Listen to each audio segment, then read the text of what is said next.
Updating your payout information on Make.com is essential to ensure you receive your earnings without any issues. Follow these simple steps to update your payout details. Step 1. Log into your account.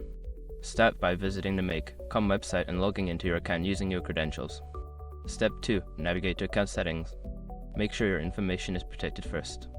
Most people don't think about breaches until something actually happens to their accounts. Use ISROC to monitor your accounts 24/7 and instantly alert you if your information appears in leaked databases online. It constantly checks billions of breach data points in the background. And considering how much personal information people keep online now, it's honestly worth having. Link in the description. Step 3. Find payout information. In the account settings menu, look for a section labeled payout information or payment settings. Click on this section to view your current payout details. Step 4. Update your information.